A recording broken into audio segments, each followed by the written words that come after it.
All right. We are live once again.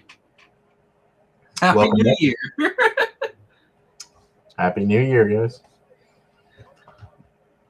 Welcome to the show. It's the Bad Brothers with the Babyface Breakdown. I am Bush Dingo, the Luchador. And I am Big Bubba Brogdon. Yeah. So New Year, 2023. 2022 is pretty interesting. Yep. The rise of the machines never happened. It's it's well on its way. Yeah. I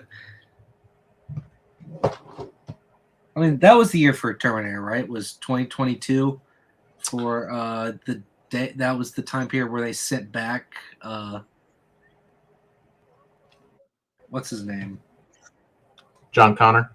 John Connor was the kid. Oh yeah. I guess was it the T-800? Arnold Schwarzenegger. Yeah, and the other guy to save reality and get the kid born. Yeah, it was 2029, I think. Was it 2029? Yeah, I think so. So we still got a few years. I'm now looking it up.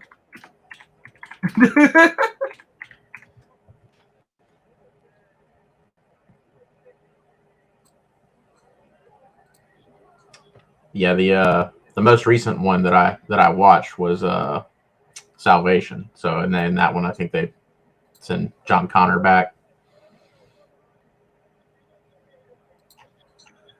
Yeah. It says it was 1997 is when Judgment happened. But yeah, 1929. Yeah, you were right. 2029. Yeah. So we got some time. Yeah.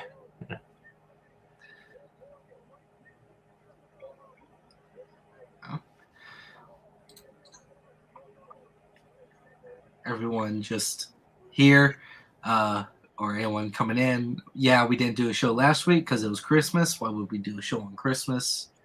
Spend time with your families. Yep. Yeah, it's we don't pretty do it on New Year. pretty good Christmas. Yeah.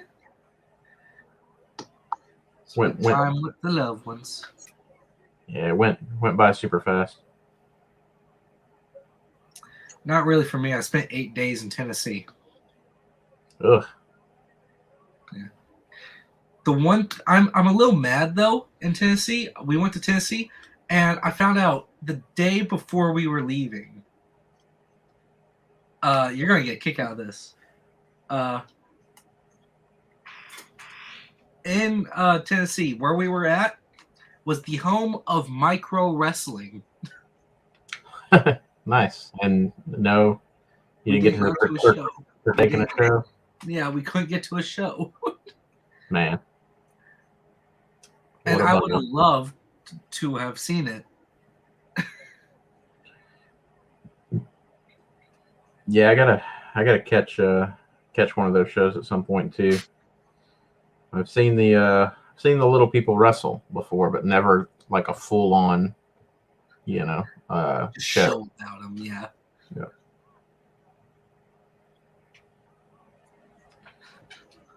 I mean, we've said a lot about little people wrestling already, so yeah, probably too much.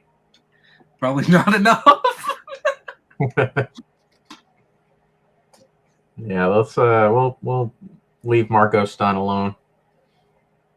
Not only Marco Stunt, but all of the mini wrestler community. Yeah, you got your Marco Stunts and your Adam Coles. Yeah, the little people. Well, Adam Cole's more little people muscle wise, so He's in that class. He's little people. Well, he's taller than I am. Yeah, you might be a little people. 5'10's the actual. 5'10" is the height, the average American height. All right. Yeah, I think it works a little bit differently in wrestling. So in wrestling, you would be classified a little people. I wouldn't. Maybe. I don't know. I'm definitely too big for the 205 live division. Yeah. Well, yeah, man. So did you said you spent 8 days in Tennessee? Did you get to watch any wrestling? I did. Got to watch some SmackDown. Who invited you? Who said you could say anything, Bama Pickin? Yeah. See, I was right. You're little people. No. No. No, I refuse. I am not little people. I am big people. Well, little people can be big.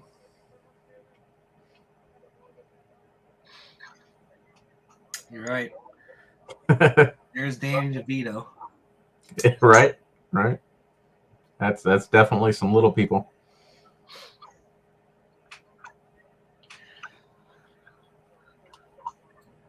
Listen, just because I ain't above 6 foot doesn't mean I'm short, all right?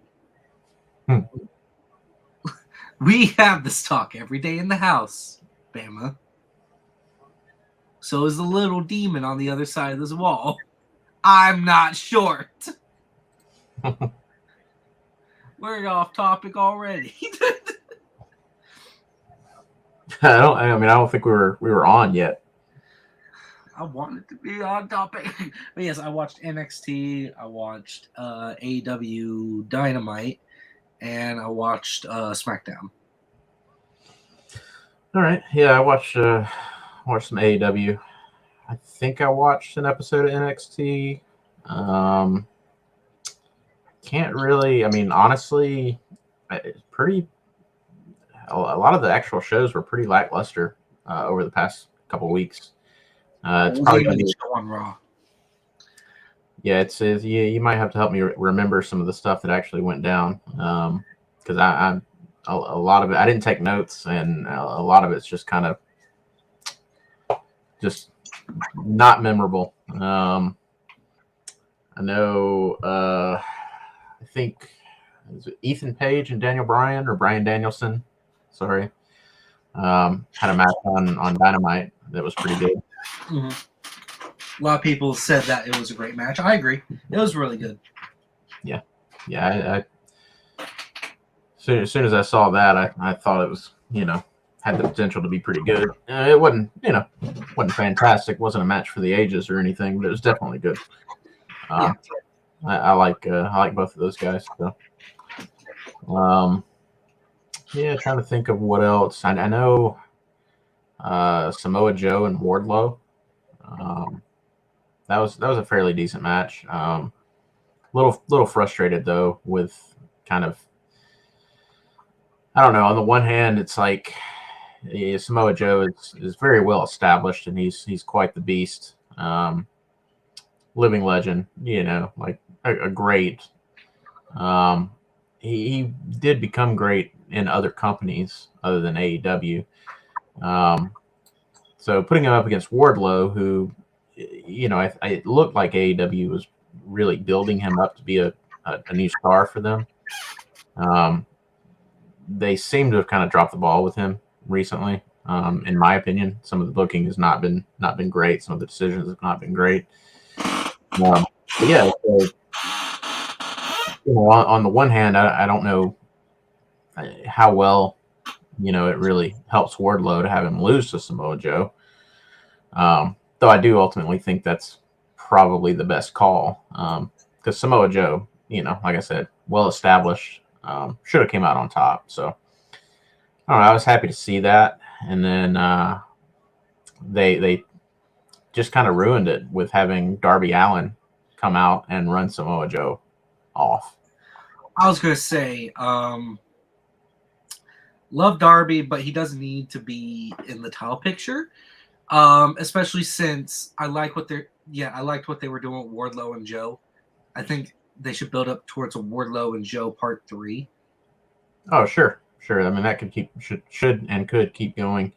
My gripe with it is something that we've touched on before. In terms of Jungle Boy and Hook. Darby. Darby Allin's a pretty small guy. He might be a little people. I'm not sure. You need to get your definitions of little people right. Yeah, we need to find like an official definition. But you have Samoa Joe, who's huge, humongous mountain of a man, and pretty deadly. He just beat Wardlow, who is also a mountain of a man, a huge guy. And then little tiny Darby Allin comes out and runs him off. Doesn't really make a whole lot of sense to me. Not really sure why Samoa Joe is tucking his tail and running from Darby Allin. So Yeah. that was a little frustrating. Speaking of Darby Allin, it looks like the Darby Allin Sting relationship is a little bit on the rocks. Seems like that might have run its course, and they might be, splitting those two up. Well, hopefully that does happen. I have been wanting that to happen for a while now, for them just to split. Yeah, I mean, I don't know. I never really cared for the association to begin with. It really just seemed like, hey, these two guys paint their face. Let's put them together. Hey, they do the same color pattern. Yeah, I mean, it made for some interesting moments. I mean, the face paint of having them both kind of do each other's face paint, half and then half their own face paint. That was pretty cool. Though the CM Punk Sting face paint swap was pretty lame. I did not like that. I thought that was kind of bad. But yeah, Sting and Darby seem to be kind of going their separate ways. I hope. I mean, it could just be some friction and they resolve their differences. But it's AEW. Yeah, so who knows? What's going on? They've done that before, where there's tension between a faction or a team, and it gets resolved quickly or it dissolves. So, I mean, likewise on that, kind of what I was just talking about with Samoa Joe running from Darby Allin, there was another moment that was similarly frustrating. It was, I guess, Ricky Starks. He was asked to join the Jericho Appreciation Society. He, of course, declined that. And so you have JAS in 2.0, Chris Jericho, Sammy Guevara come out to the ring and gang up on Ricky Starks. So you got four guys. Jericho's wielding a baseball bat. So you got four guys, one of them with a baseball bat, beating up on Ricky Starks. This new guy that they're trying to build into a star, apparently, Action Andretti, comes out, runs them off for the save. So again, doesn't really, I don't know why four guys with a baseball bat would run from two guys, especially when those two guys are Action Andretti and Ricky Starks, who are, not the biggest, most intimidating guys on the roster. I was going to say, it's not that it's a people versus a single person situation where they use weapons, because we've had that same similarity happen before with a group of people against The Undertaker or Kane by themselves. Yeah. It's that they don't establish dominance. Yeah. They don't look the part. They don't act the part. They ain't giants. They aren't the badasses. So for us, that doesn't feel like that should Yeah, I mean, you should have had a couple of other guys, maybe run out with Action Andretti. They don't have to be a faction per se. It could be, Combat Club, who just had some beef with JAS. Could have had two of those guys. Top flight would have been great as well. Yeah, have them come out and kind of, then it's 4-on-4. I wouldn't have batted an eye at that. But, I'm sitting there watching that happen, and I'm still just confused as to why your 4 guys are, with a baseball bat are running away from your 2 guys. Doesn't make a lot of sense. Jericho did throw a fireball in Action Andretti's face, which I enjoy the fireball. It's a fun little spot, but they always kind of play it up to be some big bad thing, and then Action Andretti gets hit with a fireball, and then a week later he's fine. I was going to say they did the same thing with Randy Orton and Alexa Bliss. Fireball, bang. His face looks a little burned, has a little mask on. Next week he's fine. Yeah. I think there was a spot a while back where Moxley got hit in the eye with something, and he wore an eye patch for like weeks. Oh yeah, that was with Ortiz. Yeah, I don't remember what exactly went down, but I was pretty pleased with the fact that Moxley wore an eye patch for several weeks. Man, he really played that up. I don't know if it was like a corkscrew. Yeah, I don't exactly recall. I do like the Moxley eye patch stuff though. That I remember. And then he takes the eye patch off during like his match with Jericho to show that there's a scar and it's more fully healed and he can see correctly, and then beats Jericho. Yeah. I mean that's what should be happening in wrestling, man. If you want me to believe this stuff, or at least make it easier for me to suspend disbelief, But yeah, likewise, some of these guys get injured and then a week later they're fine, and it just doesn't. You've got Pac. Now you do see it when people are legitimately injured and then continue to wrestle. I think Pac really did break his nose, and is still wrestling with a broken nose, but he's wearing the face mask. Yeah. So.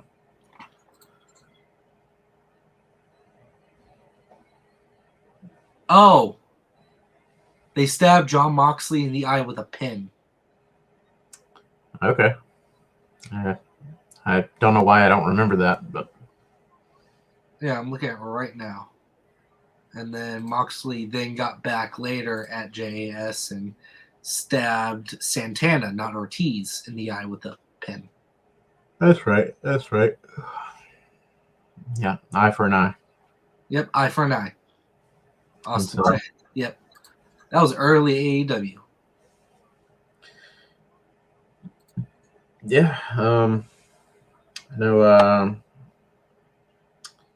don't really remember much else from the shows. I did see that Sammy Guevara and Ty Mello got stripped of the AAA mixed tag team titles. Did you see that? No, I didn't see that. That happened? Yeah, they were supposed to defend the titles at a AAA show and did Dynamite instead. So they just straight up no-showed their title defense. So AAA stripped them of the championship. Huh. I didn't know that. Yeah. I don't. It doesn't really make a whole lot of sense. I don't know why. It'd be one thing if they were wrestling a AEW pay-per-view, but it was just an episode of Dynamite where I don't think anything of any real significance happened with either of them. And it, AAA, from what I've read, the AAA staff are pretty peeved about it. So I mean, it is AAA. I don't know, I don't know how Tony Khan or the AEW crew really, how they view AAA, but it doesn't seem like a good move to be burning that bridge, you know. Yeah. Yeah, it seems like that might be the case, because the AAA championships, the tag team championships, have been on FTR for a while, and FTR have been carrying them on AEW, and well, they were on FTR. Right, up until recently, but it seems like that might have caused some bad blood between the companies. Yeah. Dragon Lee. For those that you don't know and those that are watching, and if this is your first time finding out, Rush's brother, Dragon Lee, one half the new AAA Tag Team Champions, has been signed to WWE. Yeah, that was pretty big news. Did not see that coming. He, from what I read, he wasn't even on WWE's radar until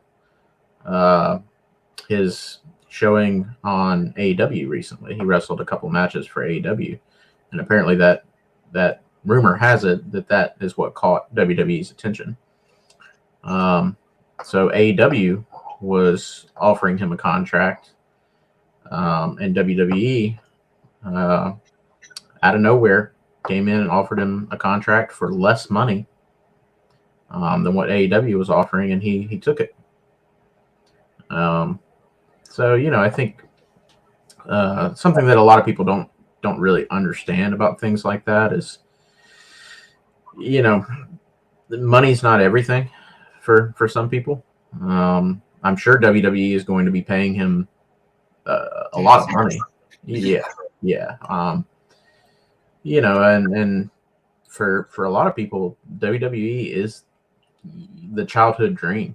It's the place to be. And I think with his family in Roosh and what's his other brother? They just didn't they do a show in Ring of Honor? Yeah,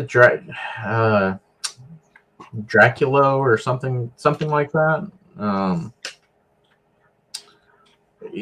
think them being in AEW, if Dragon Lee goes to WWE and finds that he's unhappy, he doesn't have to renew his contract, and then he's got an easy in with AEW, being that his two brothers work there.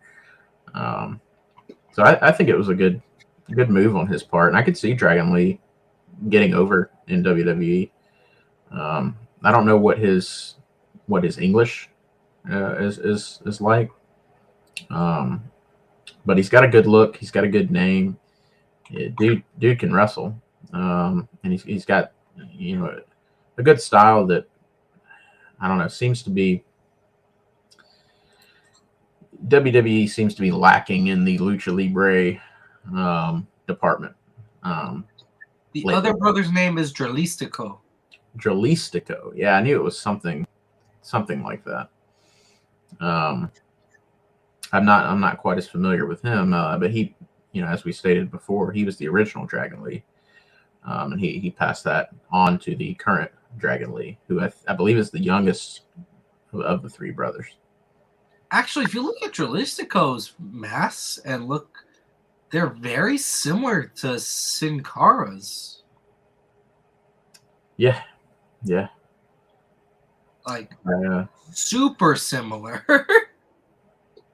Yeah. And there's probably some explanation for that. There's probably some relationship there as well.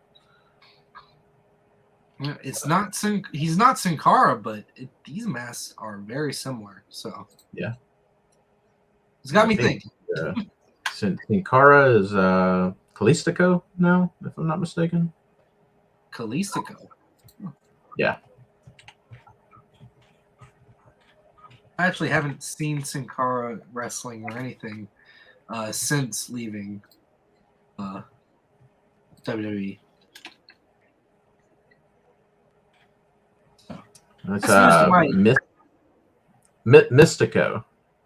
Mystico. Yeah. Mystico was the I don't know, and that's even a little bit confusing as well, because Sin Cara there's been two different Sin Caras in WWE. So two different people wore that mask.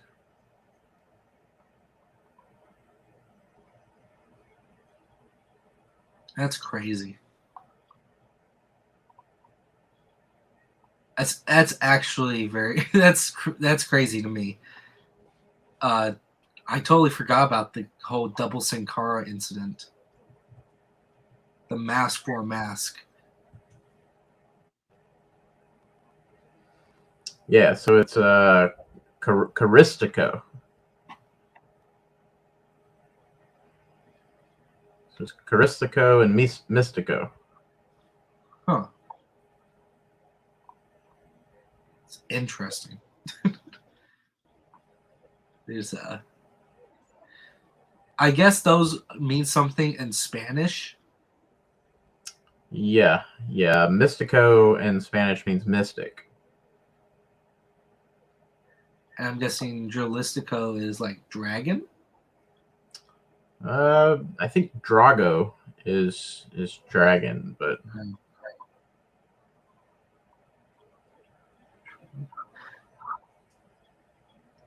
they just sound so similar, man. I was thinking, you know what? That's not very unique. They need to start renaming stuff a little bit. Name stuff a little bit better. I'm like, yeah, you know what? They might just mean something in their language and it just sounds similar. So Mystico and Caristico are the same wrestler. Same guy. So it is Sin Cara. So yeah, he was Mystico before WWE. He became Sin Cara in WWE, and whenever he left WWE, he became Caristico.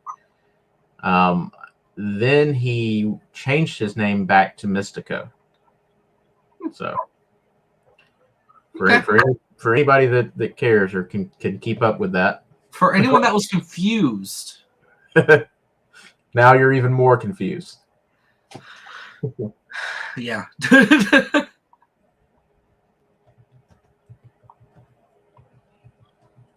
Well, we should probably get into the news. Because we got to cover 2 weeks of news. Yep, and I know there's some news. I didn't take notes like I should have, so probably gonna miss something. Wow. I do have the site pulled up so I can, look at all these results and see the show and see what happened. Okay. Did you hear about AJ Styles? Yes, I think you showed me that where he was injured in a live event. Yeah, broken ankle. It sucks. Yeah, sucks. Not a good thing. Not a good thing at all. Hate it for him.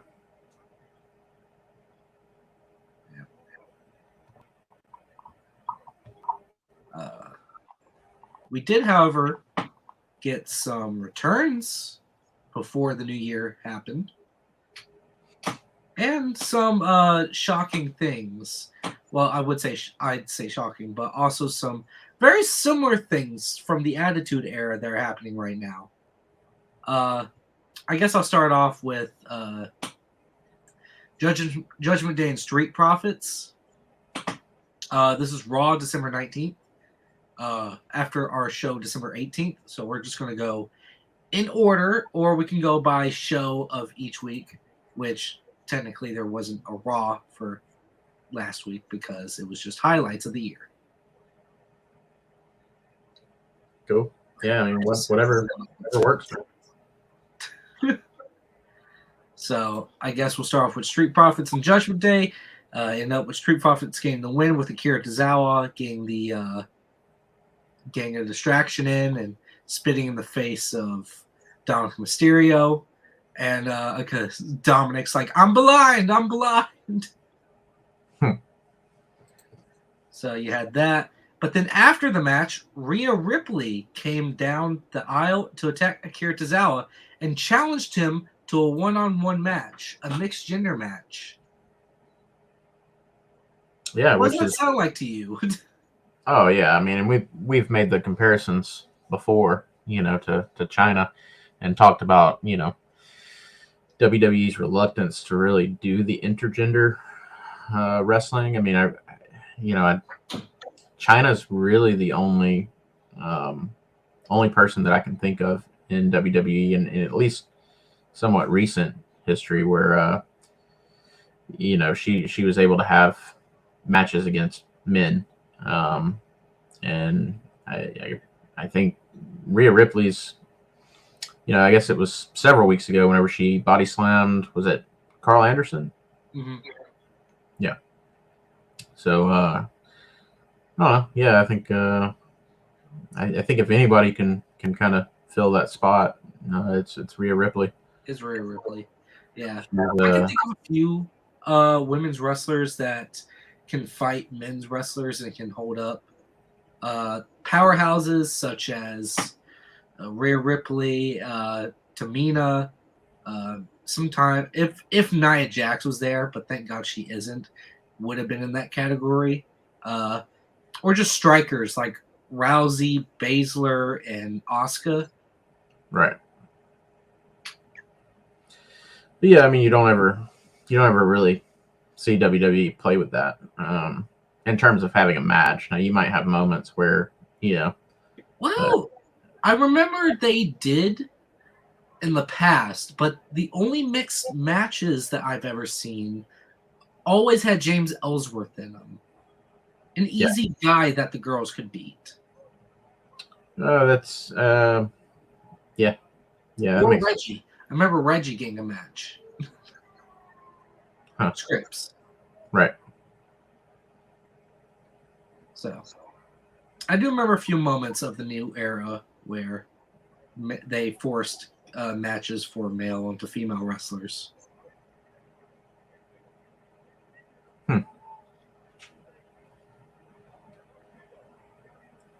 Yep. Yeah. Not a huge fan of the intergender stuff. I mean, I'm fine with it. I don't care. Typically, when WWE does the mixed tag matches, they're very strict on when a guy is tagged in, then the other team has to tag in the guy. It's not like a true tag team match, which is not really. I mean, I don't necessarily want to see intergender wrestling, but at the same time, I don't really want to see a tag team match like that, because it's not. I don't know. It's not. John is right. Beth Phoenix too. Okay. So, hey John, how you doing?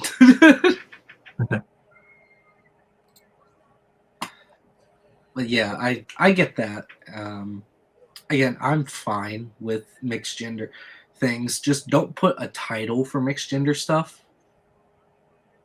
Just don't put a whole championship division for the mixed gender stuff. Yeah, like AAA has. Yeah, because that can get weird and frustrating, and you'll just have mixed gender tag teams that will just be in the tag team division. Well, I mean, I think the ladies should just stick to being valets, being eye candy.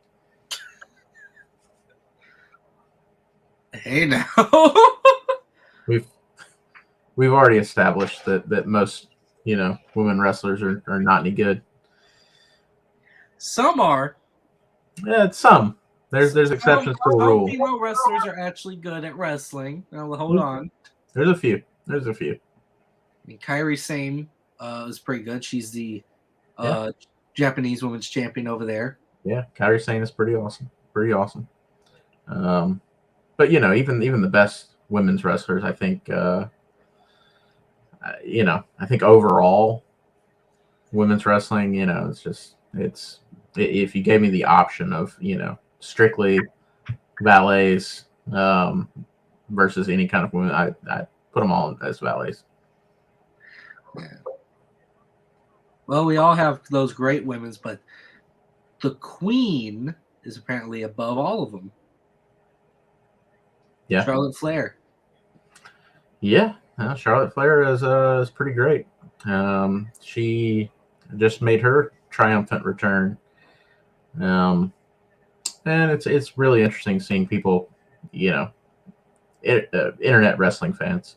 I was gonna say the first thing when I saw it, I waited like 2 hours and then I got on social media, Yeah, and it's just post of Charlotte hate.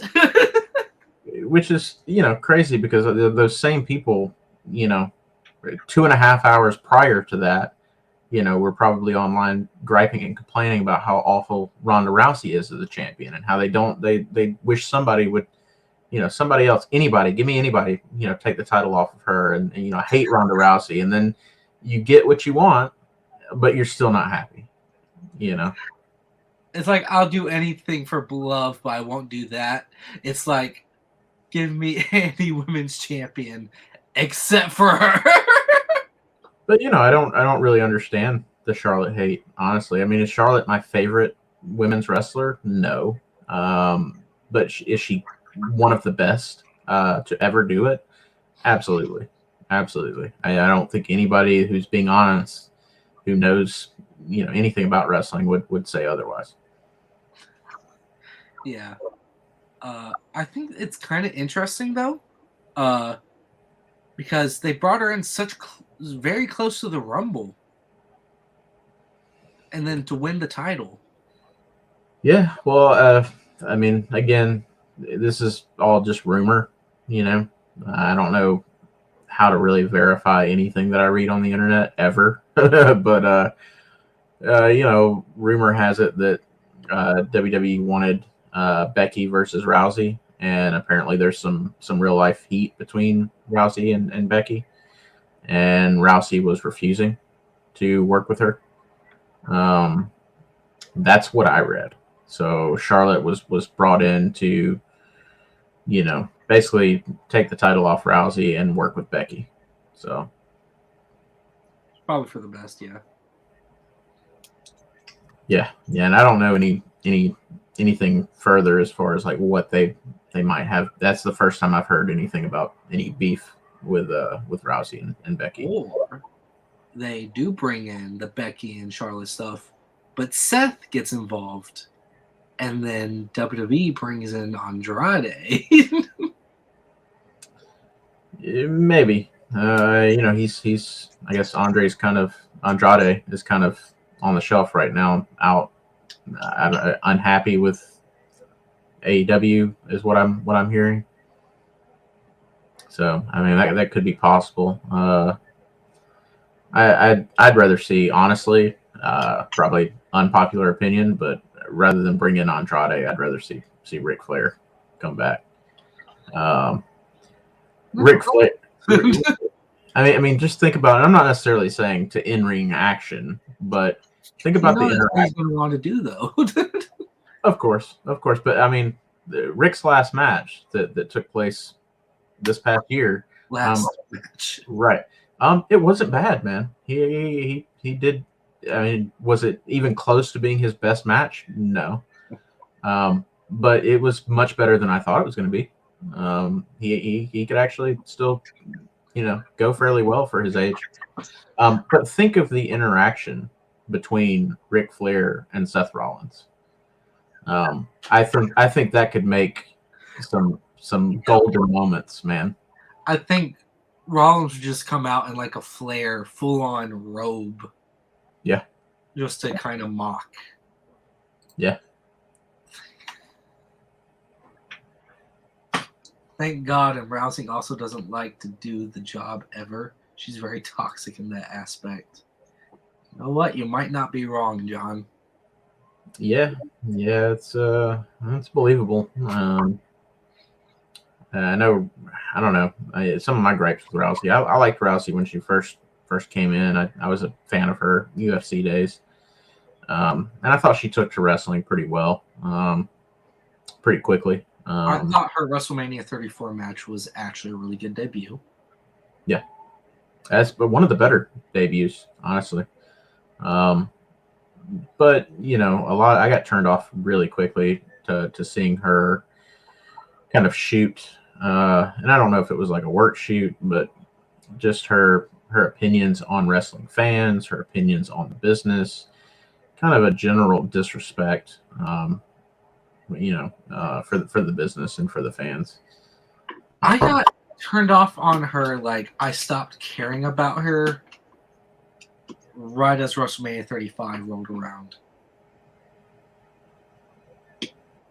Yeah. Why is that? Just because of the whole, we already knew the outcome of the thing was going to happen in the main event. We knew that Becky was going to win, first of all. Second of all, the whole main event was kind of botched in many ways, the finish even. And thirdly, she didn't take it well. Yeah. Like, everyone was poking fun, how you botched this, you botched that. And she couldn't keep her anger in. Yeah. She doesn't like criticism, so. That sounds like her. If you can't keep criticism, if you can't keep your cool around criticism, around people that are just going to,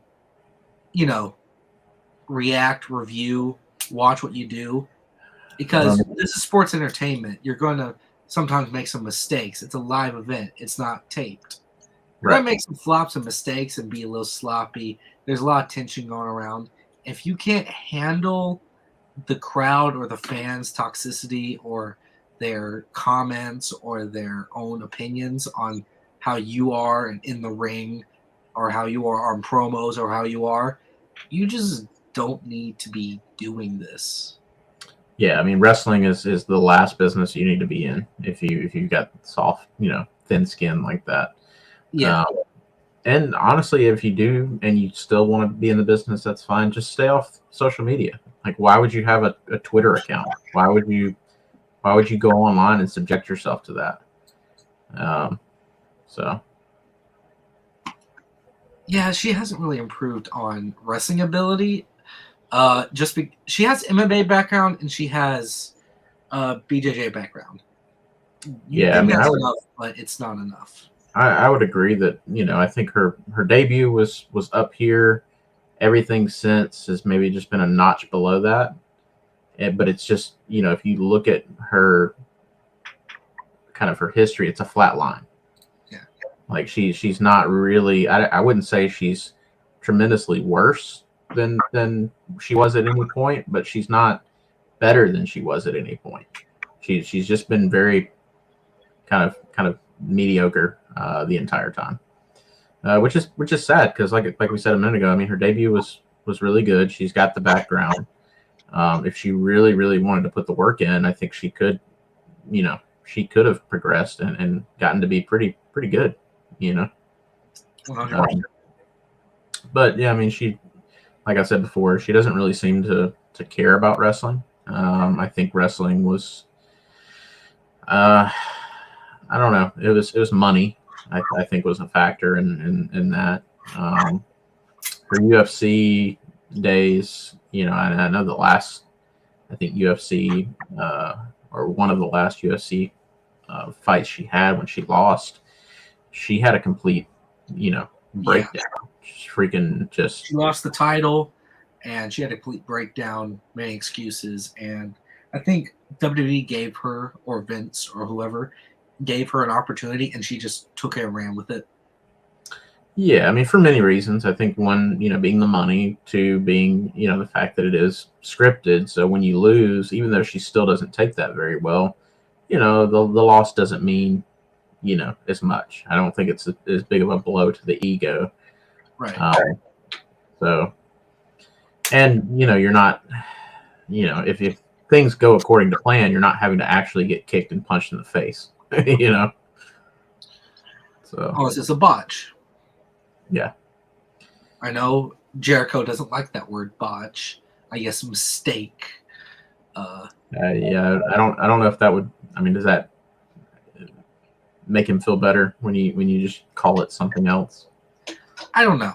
It's something that happened that wasn't supposed to happen. But you keep I don't fully understand his gripe. I don't know if it's. I assume it's having fans, people who are on the outside of the business, using business terms, because botch is a business term.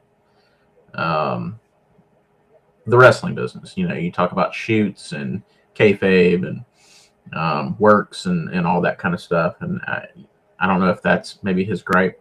That's one of the words I use on the regular, though. If I make a mistake, I say I botched that one up. Yeah.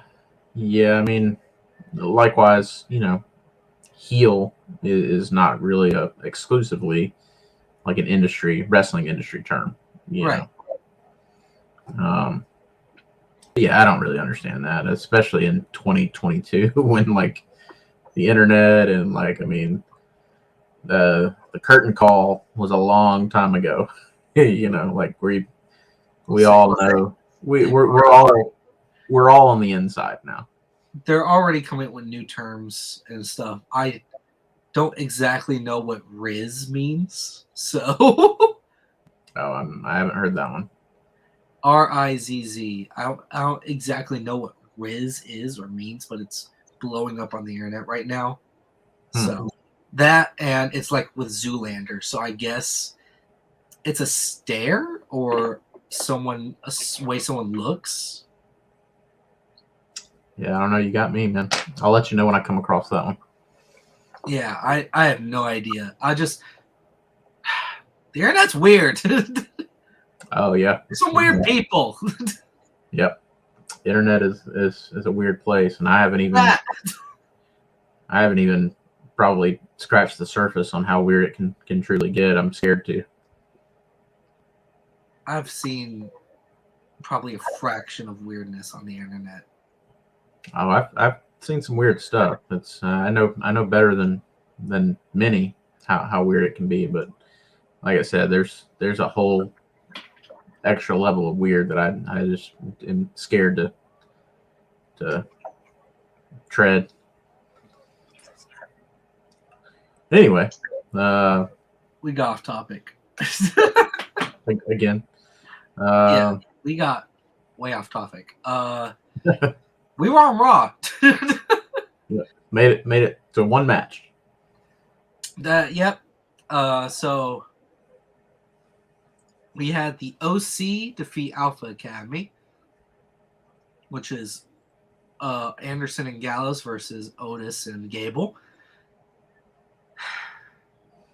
I'm not a big fan of Otis and Gable losing all the dang time. Yeah, I mean that's unfortunate because I think they are better than that, deserve better than that. Otis was actually one of my favorites during the 2021 and whole era during then. He was the Shawn Michaels of Heavy Machinery. Yeah, I can't even tell you who the other guy. Tucker.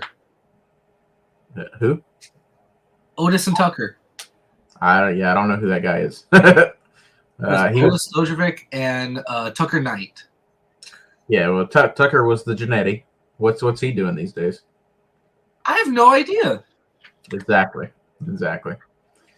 I didn't expect Otis to really stick around as long as he has, though. So I'm pretty happy for the guy for that. It doesn't look like he's doing much wrestling, so. I mean, both guys right before WWE got out of like college or like actual wrestling, like freestyle and faux style. Yeah. So they were both actual wrestlers in like college and maybe professionally. So wasn't Otis like just now learning how to read? Is that? I'm not like making a joke or being mean or anything, but I really think that I just saw something about him like just learning how to read. He's dyslexic or something. I don't know how true that is. Yeah, I don't know, man. It seemed pretty true when I read about it. I don't know. Dang, he's my height. He's 5'10". So is he a little people?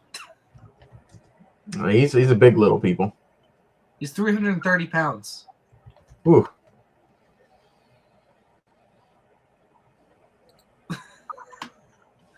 Think about getting flattened by that every week. Yeah, so Otis just posted that he has read his first book from front to back. Yeah, he has struggled with dyslexia since elementary school. Yeah, so I don't think it's that he just straight up couldn't read, but that he just had trouble reading. Right. So I mean, good for him. That's a good thing. Yeah, that is good. I do have to say though, I don't like Alpha Academy Otis. I liked Heavy Machinery. Oh yeah, Otis. I like them both. But this one, it just seems like he's the loser now. So Well, I mean, that's because he loses all the time. So I don't think he should fit the loser gimmick though. no, He's fat, neither should Gable. No, both men are talented, either on the mic or with the crowd, or even in the ring. Oh, especially in the ring. Yeah.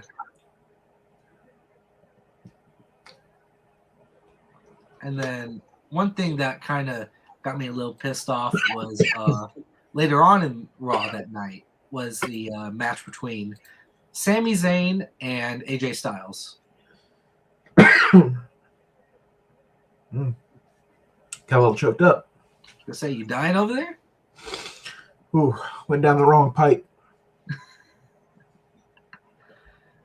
Yeah, no. So this match, the outcome kind of pissed me off as a fan.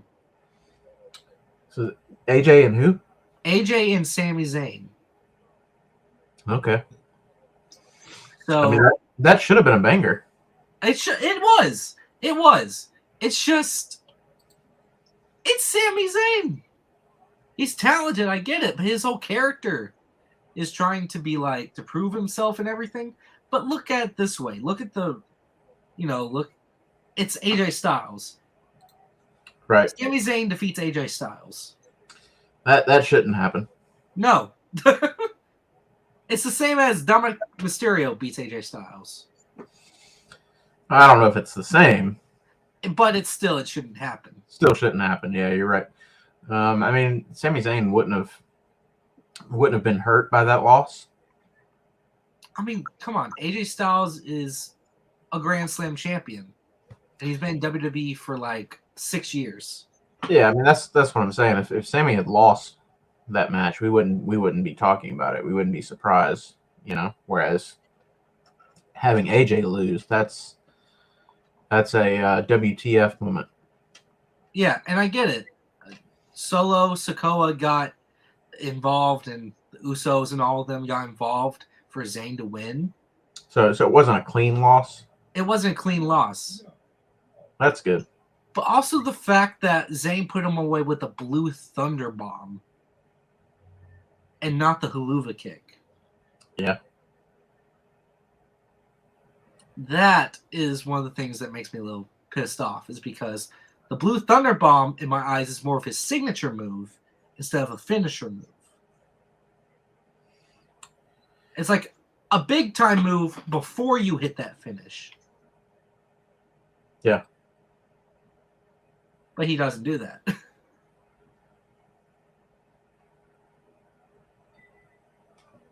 I mean, I think that maybe should be the other way around.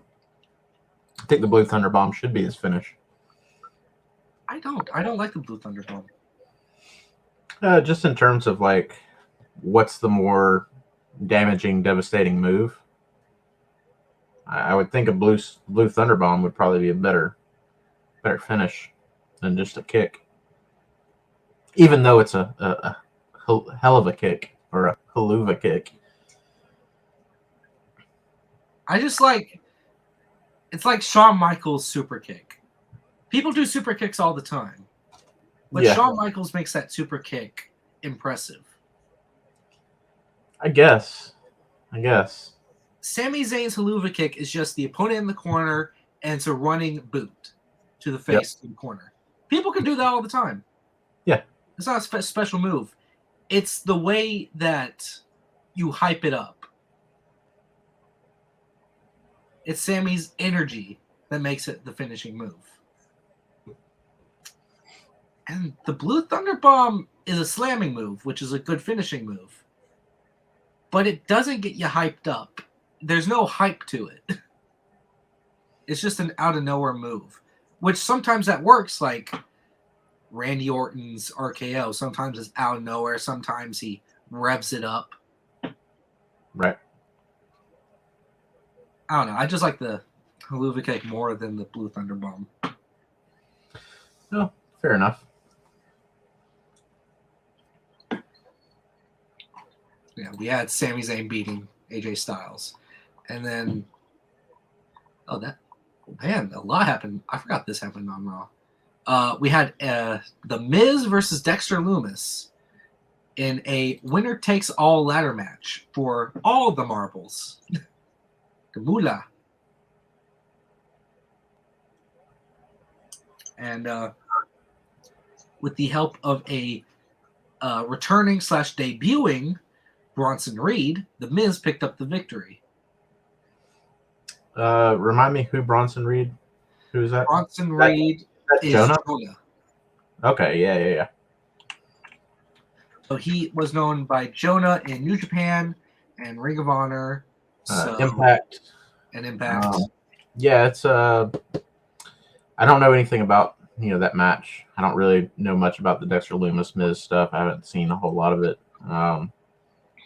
I do know, again, as like we touched on before with Dragon Lee signing to WWE, Jonah was treated pretty well in New Japan. He beat somebody that was like huge. Was it Okada? Maybe, or am I Maybe Okada. Yeah. Yeah. Jonah beat Okada. I'm looking at it right now. Yeah, and that's pretty huge, to have a win over Kazuchika Okada under your belt. I mean, that's way higher up there than what Impact had him. So yeah, him leaving New Japan and going to WWE, a lot of people were upset about that and didn't really understand why, if you're Jonah, why you would do that. And I think, again, it probably for him, I don't know, but I would assume for him, WWE is probably a childhood dream. Yeah. So, and because it's Vince McMahon. Vince McMahon made things hell for most new talent and some existing talent, and one of the people that had to do with Jonah or Bronson Reed being booted, because right after his North American title loss, he was booted. Yeah, kind of out of nowhere for no reason. I was about to say, I think hopefully with Triple H being at the helm now, that he'll be treated better this go around. I don't know. I mean, he's associated with Miz. He's kind of Miz's lackey at this point, maybe. I think they said that he just helped the Miz wanted him to help and gave him a little bit of the cut of the money, and Bronson is just on his own thing. Well, hopefully, they don't put him as like some lower mid card lackey, strong guy for Miz or something like that. Hopefully they do more with him, because like I said, I mean, having a win over Okada and Jonah's talented. He's a big guy. He's fat. He's fat. That's exactly right. But he's a good monster. I think they could bump him up. Have him work some bigger matches than just kind of hang around with the Miz. Yeah, what's a good match I want to see him in? I want to see Bronson Reed versus Gunther.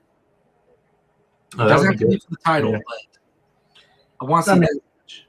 With the right handling, if they handle him right, there's no reason why we couldn't see, Bronson Reed versus Roman Reigns, Bronson Reed versus Lashley or somebody like that, and it actually be a contentious meeting, Like maybe not a Royal Rumble win, but more of a challenging the champion. Yeah, well, I would like to see WWE really kind of spread out the love and build up more of their roster to be like believable threats, rather than just focusing on the handful of guys or maybe even just the one or two guys like they normally do. I know they definitely worked themselves into a tight spot with Roman Reigns for a while there. It did get to a point where he's beaten everybody on the roster. They made him so overpowered that you really just, I don't know. It's hard to get interested in a match when you know that Roman Reigns is going to win. Like there's no chance that whoever he's stepping in the ring with is going to beat him. And they even got to that point with Brock Lesnar, where it's, Roman Reigns has beat Lesnar three different times, right? Yeah. Yeah. So even if Brock Lesnar, the guy who ended the Undertaker's streak, the beast incarnate, like if he can't take down Roman Reigns, who can? Yeah. So people talk about Cody. I even have a hard time, at this point, believing Cody could defeat Reigns. I think one of the few people that they have who is believable is Rollins, and I kind of think with the history between those two, I think Rollins should be the one to dethrone Reigns. I don't think it should be Cody. And I think, having Rollins dethrone Reigns and then move into a program afterwards with Cody would be the way to go. Yeah. I just think that, well, I wanted to bring something up too. It's a little fun fact. The Royal Rumble of 2022, we had Rollins versus Reigns for the Universal title, right? Sure.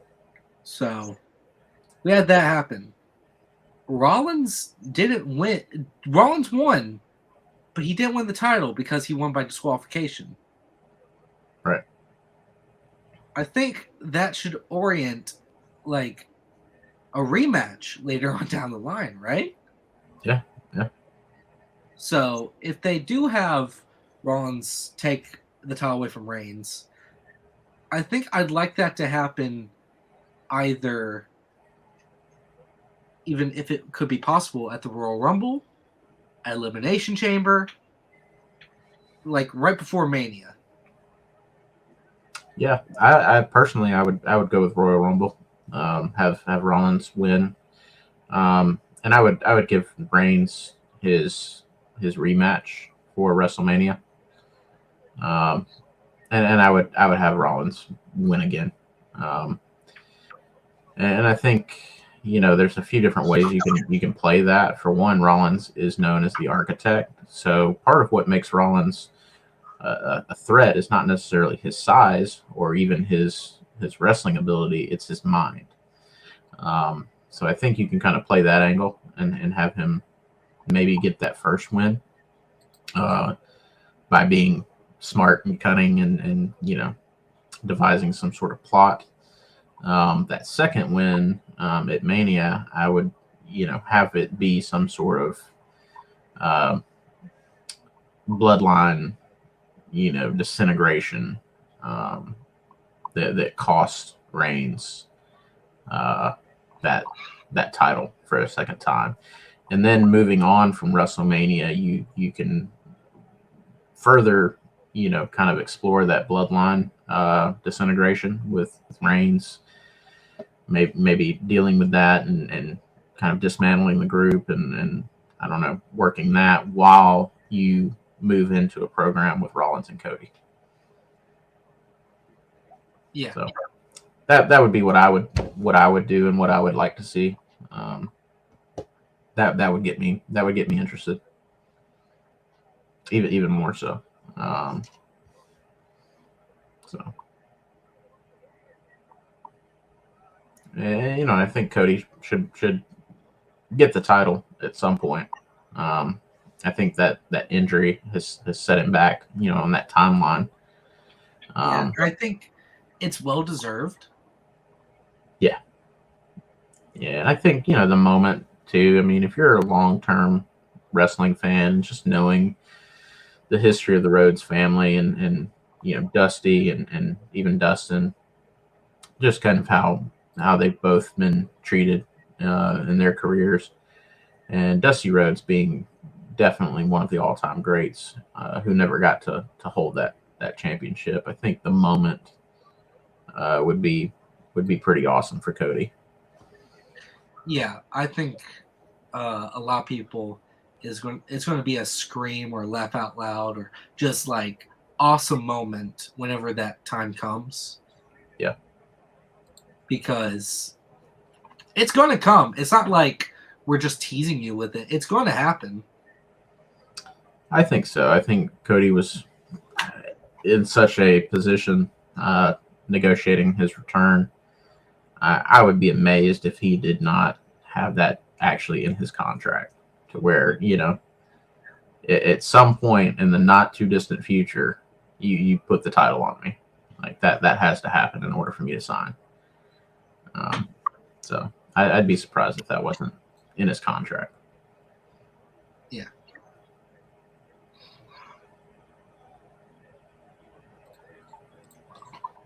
Let's see. We were at Reed and Raw. Speaking of Rollins, we had Rollins and Owens team up on Raw to face the Usos in the main event. We also had your boy Austin Theory intervene a little bit during the middle of it, hitting Rollins with the United States Championship. Although that did not phase Kevin Owens, hitting, I believe, hitting Jey Uso with it was Jey Uso with a pop-up powerbomb to finish out the match. Nice. So that was Raw of 2 weeks ago.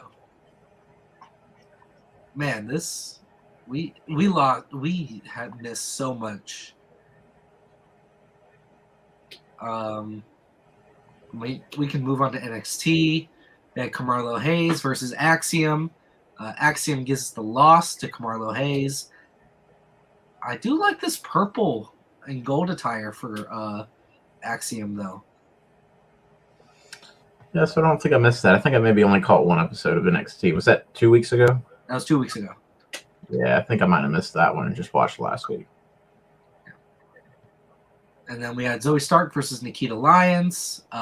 Zoe Stark beating Lyons. That rivalry keeps brewing.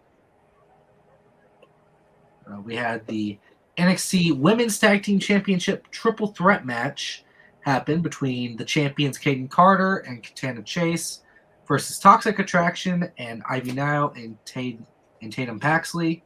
The champions walked away retaining. Okay. We had also former Legado del Fantasma member Elektra Lopez defeat Indy Hartwell in a one-on-one match. It looked like, though, that Hartwell had some brass knuckles and was going to use some Evil Tactics against Elektra Lopez. Yeah, I'm not familiar with him. With Indy Hartwell. Right. The love story between her and Dexter Lumis. Okay, I've seen her once. Then we had in the main event the New Day versus Josh Briggs and Brooks Jensen with NXT Tag Team titles, and the New Day retain.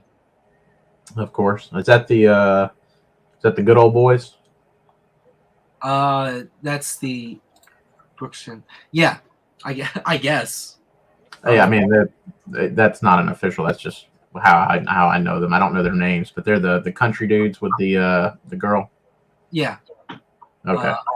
I actually have seen Brooks Jensen before WWE, and in a little high school gym show.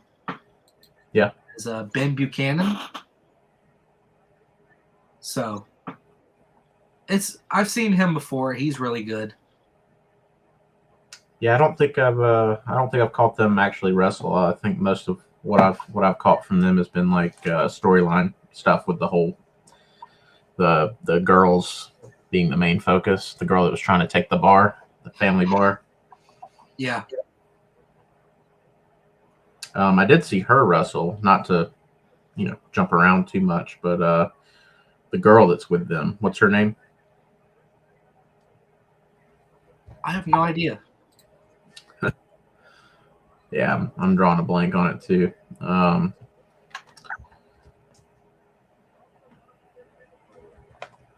Yeah.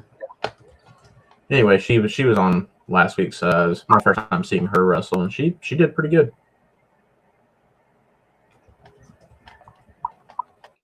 I'm trying to just get through lightning rounds of the news. Yeah. Oh, yeah, my neck. We'll get there. It's Fallon Henley. Okay. Yeah, she seems like she's got some potential. Yeah. I mean, I've only seen her cut promos with them. I haven't really seen her wrestle, but yeah. Yeah, last week she wrestled the girl that she was fighting over the bar with, the legal chick. I can't remember her name either. It's Kiana James.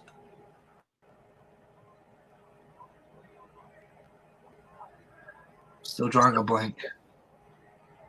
Yeah, she wears the glasses and she carries a briefcase. She was the girl that had like paid the back taxes on Henley's bar, and like was trying to take the family bar. So they had a match last week for the bar, and Henley won, so she gets to keep her bar. Oh. Yeah. They both of those girls seem like they have talent and potential. Kiana James, I'm not really crazy about the gimmick that she has. It's kind of a like female IRS almost. Yeah, not crazy about that. Yeah.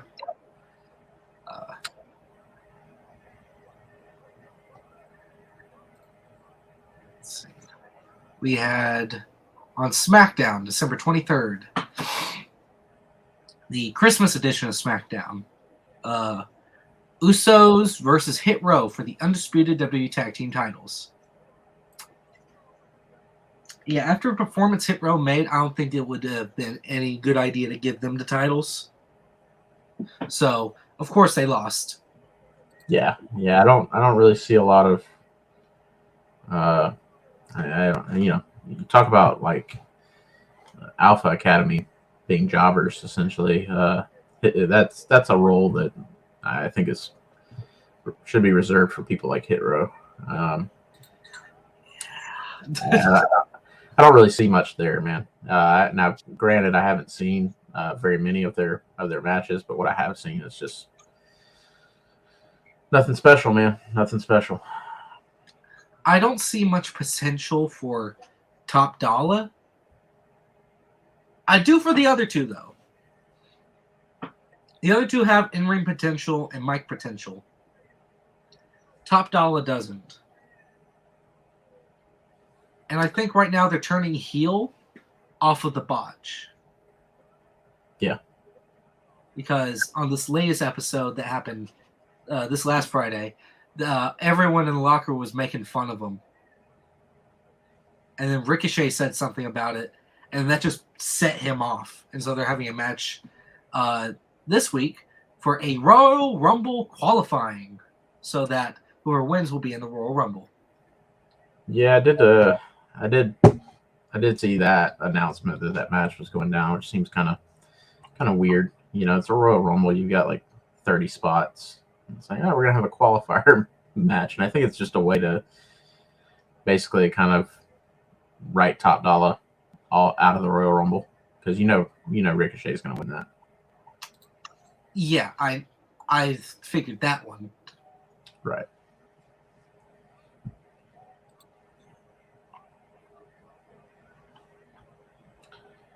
Doesn't take a Lanny Poffo to know that. It doesn't take a genius to know that one of the biggest botches that has happened in God, I still see some of it on the internet. I still see like people putting audio next to it or like words next to it, and then just whoop.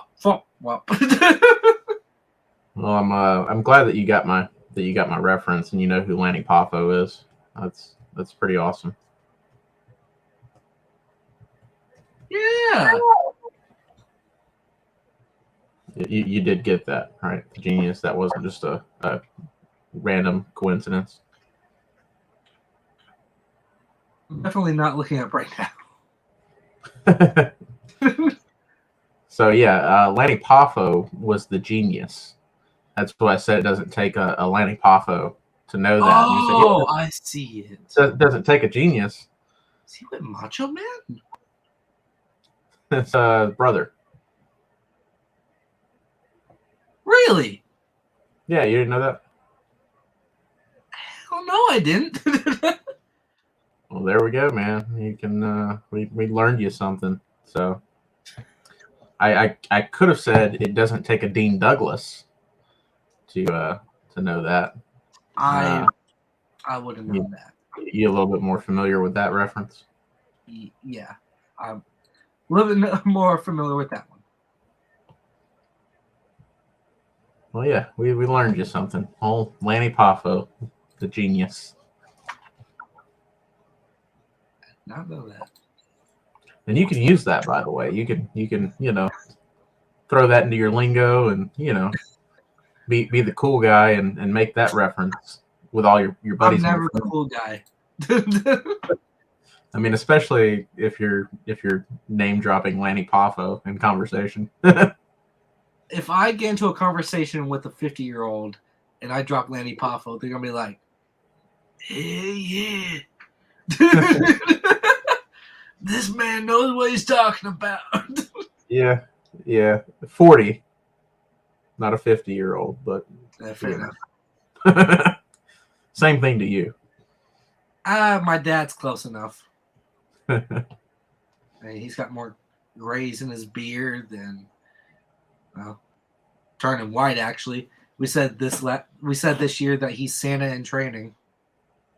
Yeah, I can see that. Hey, there's good money in the Santa Claus business, man. If there is. Yeah. I might have found him a third job or a fourth job. I don't think that goes well with Santa Claus having little kids on their lap. Pastor has kids on lap. Ask them what they want for Christmas. Yeah, I could see that being weaponized. But yeah. being a Santa pastor could be pretty cool though. I don't know how that would go over. I don't think it would go over well. I think it would be weaponized pretty quick. Yeah.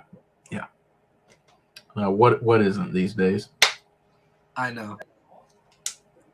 We also had we had a 6-woman gauntlet match happen between Shayna Baszler, Sonya Deville, Liv Morgan, Raquel Rodriguez, Xylee, Tegan Knox, and Emma. So it was really a 7-person. But the winner of it was Raquel Rodriguez, which had an injured arm. Yeah. P-break. P-break. Who? Is that a bathroom break? Did you actually watch the match? No. Oh, yeah, no. I didn't actually watch that match. I did, however, watch the Rey Mysterio versus Angel Garza match, which was okay. Yeah, I mean, Rey Mysterio's great, but nothing he's done in this recent run has really excited me. It's his return at the Royal Rumble, just Rey Mysterio returning. It's like John Cena returning once every year, like Rey Mysterio returning once every year. It's going to get the crowd big and excited. Yeah, it's a cool moment. But yeah, he's not really wrestling his best matches. Oh no, he's just collecting a paycheck. The man's quite old. Yeah, he's up there. Well, old for wrestling. He's 48. Yeah. And he debuted when he was like, what? Like Dominic's age almost? Yeah, he's pretty young. Like 20?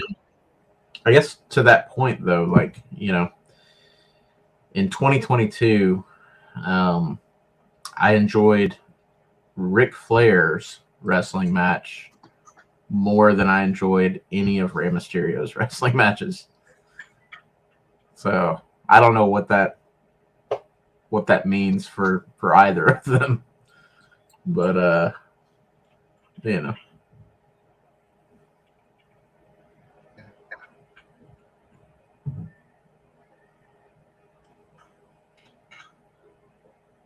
Rey Mysterio's been wrestling for 26 years. Yeah, so he was what, 20, 21? He was 22. Okay. So, yeah, pretty young for wrestling. Not Austin Theory young, but pretty young. Too lazy to actually do the math in my head. Well, it's a good thing you got a young person that really does like math. Yeah, well, you know, I've only got so much brain power. I've got to be careful what I use it on. You gotta save it all up for later sometimes. Yeah, save it all up for the Lanny Poffo and Dean Douglas references. Yeah.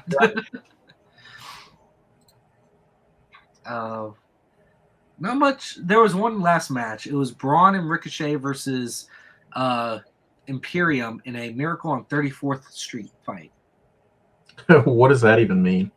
Miracle on 34th Street? Yeah.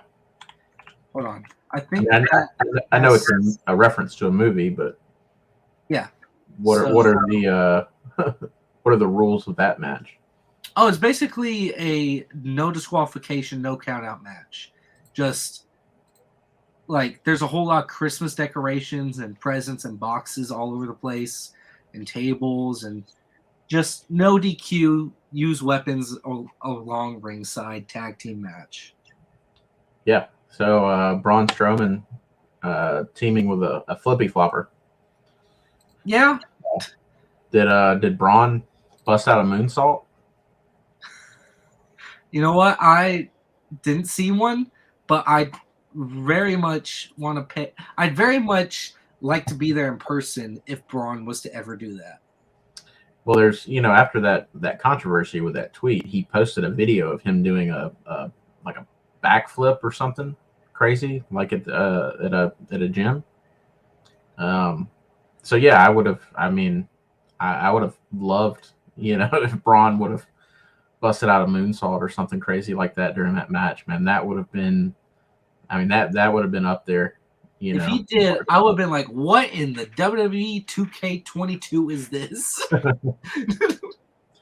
that would have been a moment, man.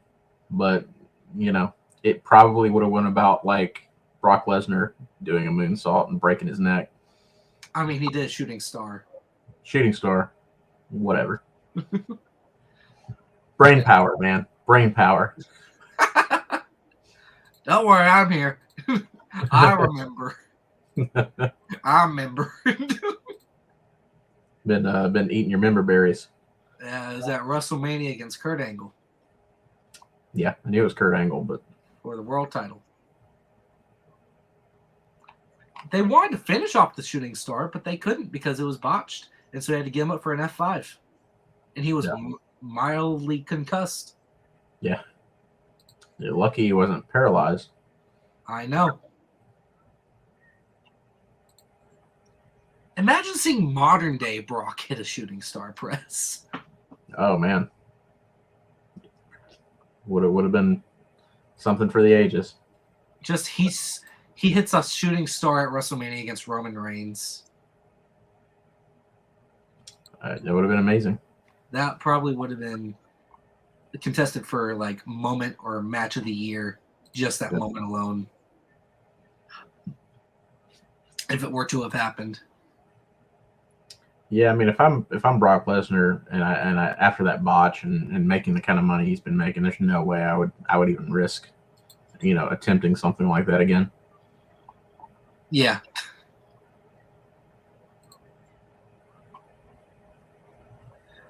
Moving on to last week, we had no Raw because it was all highlights, but we did hear from Cody Rhodes saying that he will be returning soon.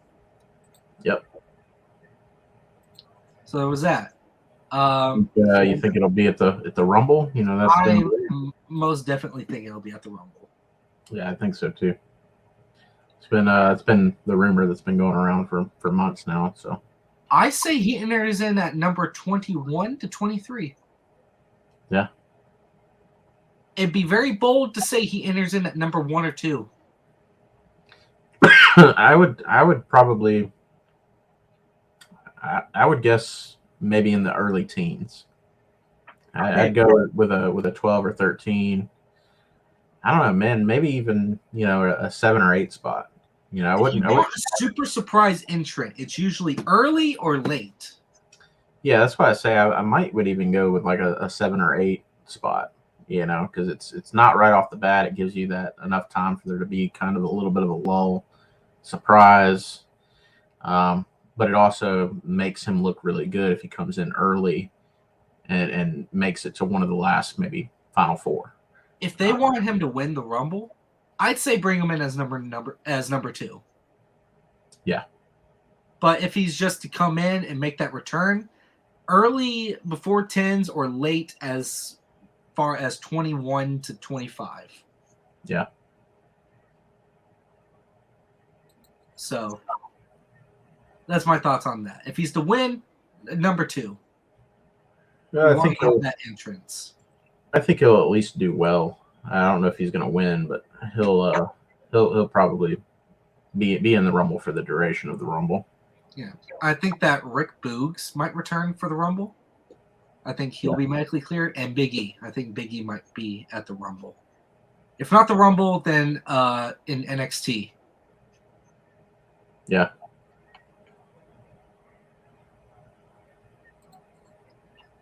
Let's see. Speaking of NXT, December 27th NXT, we had starting off a really awesome match between Julius Creed and JD McDonough.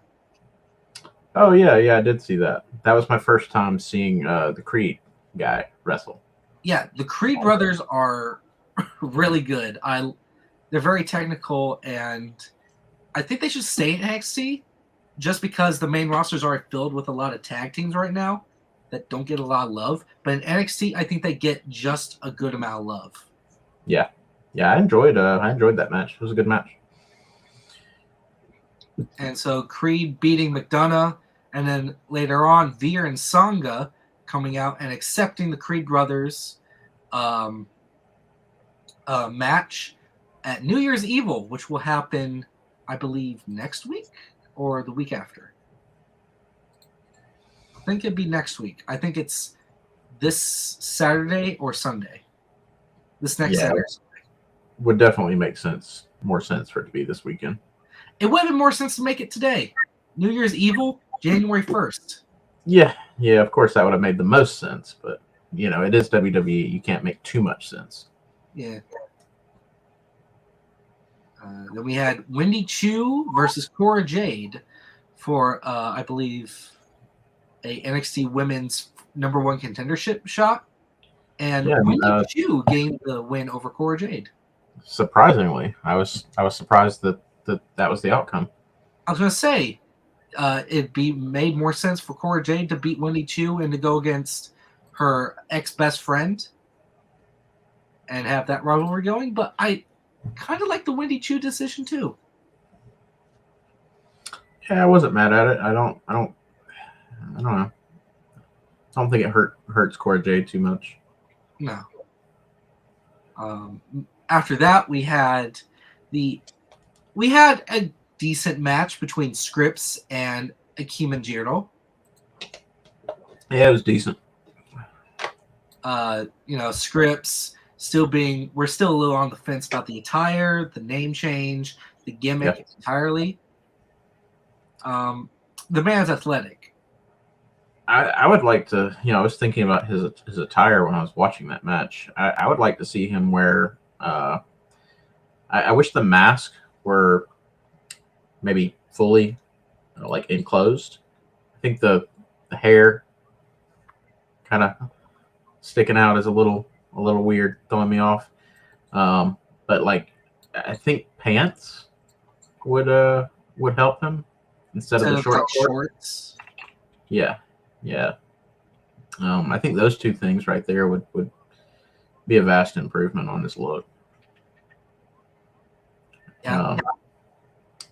But yeah, it was a decent match. I didn't understand why he gave the jacket back, because Jiro was gonna beat up Scripps and take his jacket back, and Scripps ended up winning and gave him his jacket back anyway. Yeah, kind of an odd choice, but yeah, it was a fine match, man. Nothing special, but not bad. Yeah. And you talk about the whole mask and the hair sticking out. I do want to point out, hair sticking out of the mask works for some people, and I see what you mean for Scripps. Yeah, he had some tassel stuff at first that they removed. Which, thank God, because it looks stupid. Right. Definitely an improvement, but his hair style, still kind of has the same effect of the tassels. Right. So yeah, I don't know. I think like I said, I think those two things, man, closing that mask up at the top and putting him in some pants would have really improved his look. It kind of reminds me of Killshot from Lucha Underground. Yeah. Swerve's altered character from Lucha Underground. Yep. Where it's just the dreads outside. So. Yeah. Moving on, we had my pee break, the Lyra Valkyrie versus Lash Legend. Oh yeah, total snooze fest. And I just don't with that. I don't know anything that happened in that match other than Valkyrie getting the win. Whatever. Yeah. I did, however, watch Schism, Joe Gacy, and Fallon and Ripper. No, Jagger. Sorry. Yeah, that was my first time watching those guys wrestle. It was a pretty decent match. I don't understand. There's a few things about Schism that I noticed. Just thoughts in watching that. I'm fairly new to Schism. I've seen several promos, but that was my first time watching them, do their thing in the ring. Two things I don't like that I think some changes would really benefit them. Their entrance music. the theme music that they have. I get that too. I liked it when it was just Joe Gacy by himself with it. It doesn't work for the faction. No, because they have this whole dark tone, and then you have this uplifting, cheerful music. It worked with Bray Wyatt, but then after that cheerful music was dark, devoting remix of, Fireflies. Yeah. The music is a problem for me. I think that they need a music change. I also don't understand this. The hand sign that they all do, which is essentially a peace sign. Yeah. Many different reasons. I mean, for one, I think it's pretty hard to do this and look like intimidating or scary, and maybe it's. I think it's more of a cult thing. You're going for the cult feel. It's still weird, I mean, it's a peace sign for one. So you've got this intimidating cult who, is just dominating and beating people up at random, and just, we're supposed to be scary but peace, Yeah. I mean, for me, it works. I don't know. I don't know how much anime you watch, but it just it makes me think of anime girls. Just it's I don't know. It's I don't know, it's weird, man. I'm not, It's like the Dark Order. They have this dark past and everything, and they have all this stuff like the Dark Order sign and them killing certain people and them just being evil guys, but their intentions are good. Yeah. Yes. Yeah, I don't know. I mean, the Dark Order, like if you're tired of being a loser, join the Dark Order. Yeah. Dark Order hand sign works for me. I mean, I like the Dark Order. Like that hand sign, I used to do that sometimes. Yeah. There's so many hand signs though. You've got the Bloodline that does just the one. Yeah, that works. That works. Of course, NWO Too Sweet. Even Wolfpack, NWO. Yeah, I don't know. Yes, Zero Miedo. What is it?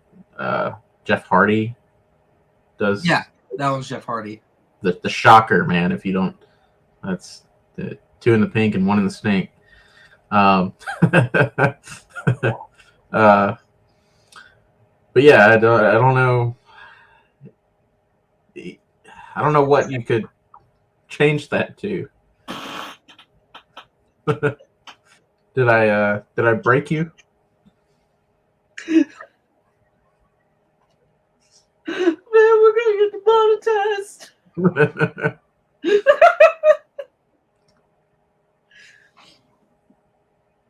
You can't just say that.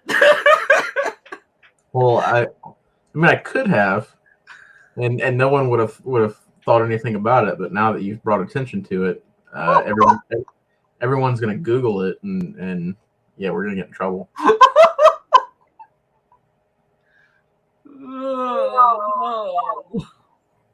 I mean, do you not find that interesting that Jeff Hardy's on WWE TV throwing up the shocker?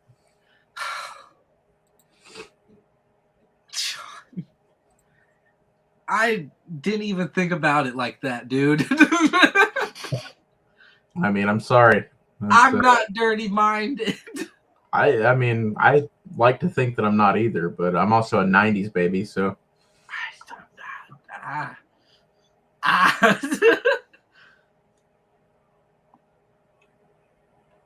Sure. What were we talking about? Oh, yeah. Hand signals, yeah. I get the peace sign's a little weird, but I like it. I like it with their whole cult thing. So, oh, fair enough. Match after that was Fallon Henley versus Keon James, battle for the bar, like you talked about earlier. Yeah, decent match. They both impressed. And then the main event was Wes Lee versus Tony D'Angelo for the NXT North American Championship. Yeah. That was decent. John. No. I liked it. I liked the match. Wesley, even after Nash Carter being gone and him being a single star, he's been a breakout single star. Which Nash Carter, speaking of hand signs.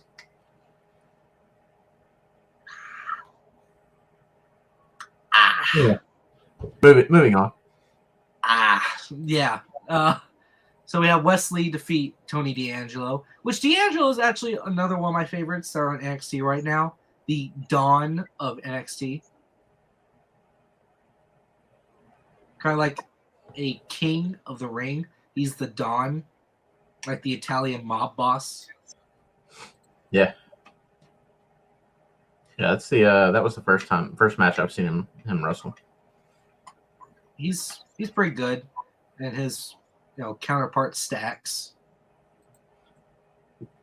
Yeah, I've seen some storyline stuff with them, but that was my first time, seeing him wrestle. It was all right. So that's all for NXT, and now we get to SmackDown. What happened Friday? It's a good thing and it's a good thing we've gone there, because we have the Bray Wyatt LA Knight feud that's going on, and we finally get Uncle Howdy getting physical. Yeah. AKA Bo Dallas. Yeah. I mean, for him to hit the Sister Abigail and do all these moves, they adjusted the mask a little bit and made it half a mask. We could see his face and his beard. Yeah. That is a Bo Dallas goatee if I've ever seen one. Yeah. Yeah, I mean, dyeing, the dyed hair is not... I still see people online, like, debating who Uncle Howdy is, and I find that to be pretty amazing.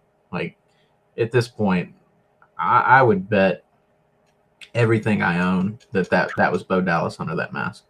I'm like, guys, same height, hair looks like it's parted the same way and folds the same way. Same facial hair. Facial hair seems similar.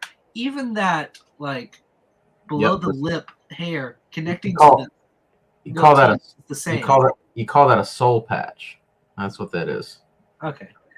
Yeah. It's all the same. It's just a little longer. And even the height is the same as Bray. And he's a little bit skinnier than Bray, yeah. Yeah. Yeah, that's Bo Dallas, man. That's Bo Dallas. Dyed his hair. He's wearing some contacts, wearing a mask, but that's Bo Dallas. All day long. And he can sound just like his brother too, so. Yeah. Yeah, cool little moment. Sister Abigail from Uncle Howdy to Bray Wyatt. LA Knight freaking out like, okay, what the hell is going on?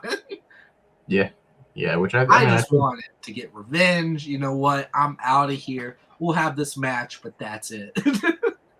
Yeah. He got a little too big for his britches.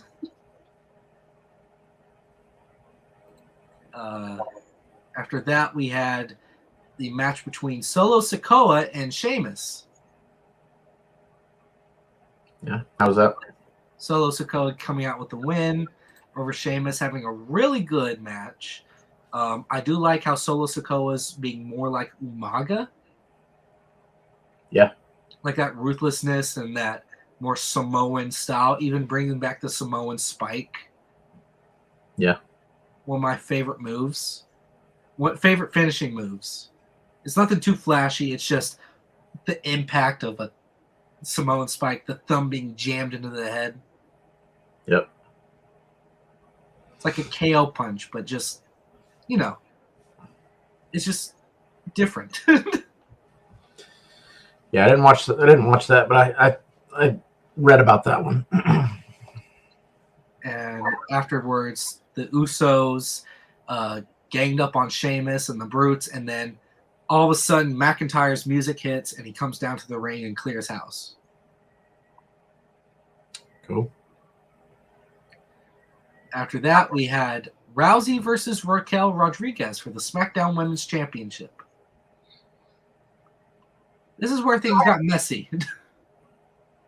Yeah, in a The good match way. wasn't great.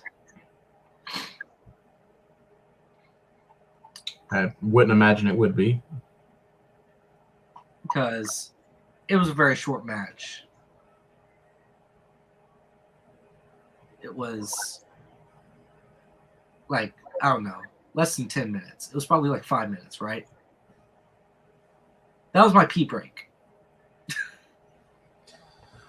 And that pee turned into something else. And when I came back, all I see is, and new SmackDown Women's Champion, Charlotte Flair. I'm like, what? When did this happen? And so apparently Charlotte Flair made her return onto SmackDown to challenge the champion. And even though Baszler was reluctant to it, Ronda put the title on the line. Flair hit her with a spear into an armbar into a roll-up, having Flair become a 17-time Women's World Champion. Yep. So we're back to this old habit.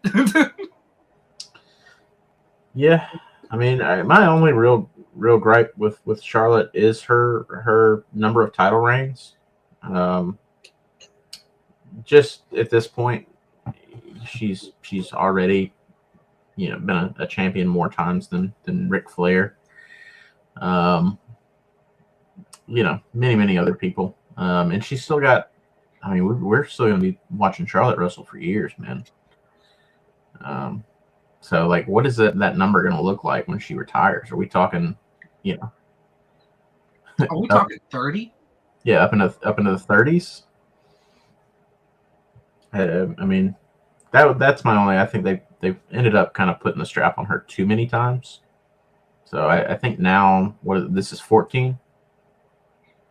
She hasn't beat it yet. Okay, so 14 times. Yeah. I would be much happier if she was in that like 9 to 10 time range at this point. With a long reign, like above 200 days each reign. Maybe one of them is a day long for a Money in the Bank cash in. Yeah. We've talked about preferring long title reigns over quantity. It's quality, not quantity.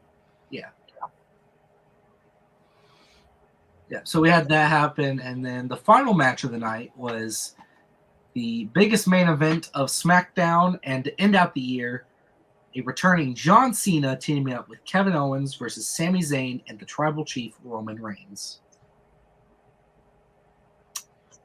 And that was a pretty good match. Yeah, I mean it should be. You got the greatest wrestler of all time, John Cena, involved. Mr. Hollywood. Yeah, and I'm only half being facetious. John Cena is really good, man. I know people like to crap on him, but he's a good wrestler. I remember SummerSlam of last year. I was so desperate for Reigns to lose the title that me and my dad both don't like John Cena. Yeah. Like, just because of the whole fun thing. I guess he's a cool guy. We just get tired of the gimmick. We get tired of him. Oh yeah. I was decked out. Definitely not a John Cena fan. Yeah. But the guy can wrestle. So. Yeah. I was decked out in full John Cena gear, ready for him to beat Roman Reigns. And my dad came in and he was like, "What are you doing?" I was like, "Look, man, I'm desperate. Maybe this will give him something good. Maybe this will change the minds of Vince. Maybe they'll just put the title on him." Because I was tired of Roman's reign. Yeah. No pun intended. Yep. But as seeing how it's gone on and how it's going so far and how it could lead up to, either Sammy dethroning him, Jay dethroning him, Cody dethroning him, Seth dethroning him, I'm like, you know what? Maybe this was best. I mean, WWE definitely put all their eggs in that basket, like I mentioned before. So, I mean, it at a point, you didn't really have anybody else other than Reigns to go with, Yeah. But just as Roman Reigns began the year at the Royal Rumble, he ended the year with a loss. So Roman Reigns began 2022 with a loss at the Royal Rumble via disqualification. And Roman Reigns was even pinned, and he lost on Friday Night SmackDown. Yeah. Yeah, had a double 5-knuckle shuffle. Double 5-knuckle shuffle, AA. Then the Kevin Owens hit a stunner on to Sami Zayn, ending up with a pinfall victory. Yeah. Yep. And finally, an hour and 15 minutes in, we are done with the news. Yeah, and it's all WWE for real. Wasn't really a whole lot going on anywhere else. Yeah, we did a little bit AEW. So Yeah, a little bit. I did watch an episode of NWA Christmas special, and it was a stinky turd, man. Nothing remotely memorable, nothing of note, nobody impressed. It was just, why did I waste my time? Well, that's about an hour and a half I won't ever get back in my life.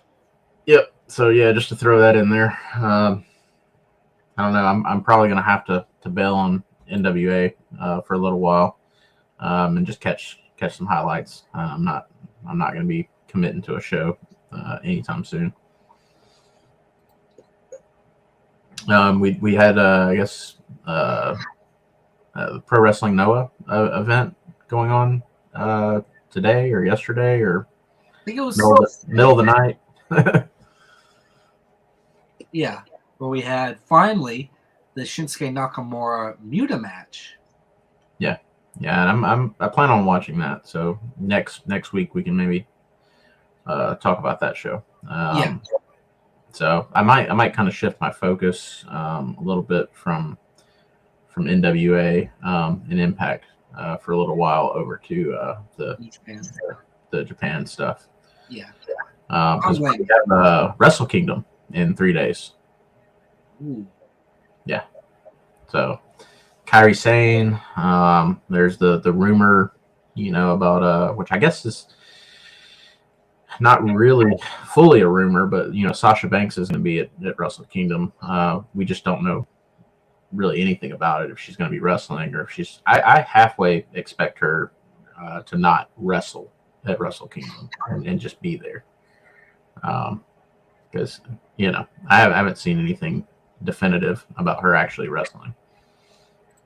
I kind of want a WWE crossover, like something about them invading New Japan. It would be dope, man. We've talked about that before with the Carl Anderson situation that went down, and Nakamura wrestling for Muta, or wrestling with Muta over in Pro Wrestling Noah. WWE name dropping Bullet Club, name dropping Ring of Honor on their programming. It seems a lot more possible today than it was a year or two ago. But we also have the New Japan still in a working relationship with AEW and Impact. So I don't know how that might affect WWE's willingness to also work with New Japan. But yeah, we'll see what happens. I definitely plan on watching Wrestle Kingdom if I can find the time to squeeze it in. Yeah, I will definitely pop in and watch a little bit of it. I just make the big money bucks, Big H, like just have them invade a little bit, like have some stir up, and then all of a sudden they're invading the Royal Rumble. They have a couple entrants that come in. Yeah, I mean we're rumored to have Jay White show up at the Royal Rumble. That's a big rumor that's been going around for a while now. So yeah, I would be stoked to see something like that. Yeah. Not getting my hopes up though.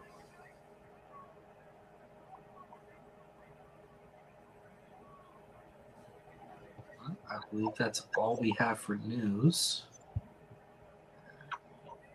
Would you like to talk about anything else? Yeah, I mean, we're probably running a little low on time. Just gonna kind of do like a little bit of a review of some of the crazy things that went down earlier in the year, that we didn't necessarily get to talk about because we weren't doing the podcast. But yeah, I mean, nothing too important. So, yeah, just crazy moments like the the all out brawl that took place. Cody jumping ship from AEW back to WWE. MJF walking out and sitting out for like 3 months, I believe, to kind of hold out for some more cash and better treatment from Khan. Yeah, Sasha Banks and Naomi dipping out on WWE. Yeah, I mean, a lot of Vince McMahon, getting ousted from WWE. It was a pretty crazy year, man. Lots of crazy stuff happened. Well, we can only hope for an even better year with 2023. Yeah, I think there's some promise, man. Some potential to be just as good and just as crazy. Hopefully crazier. Probably. I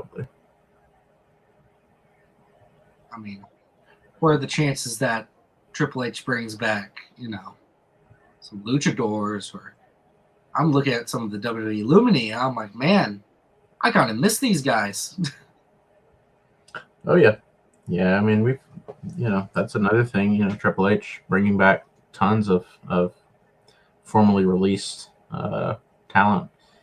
I think there's potential for more of that to go down in the next few months as well.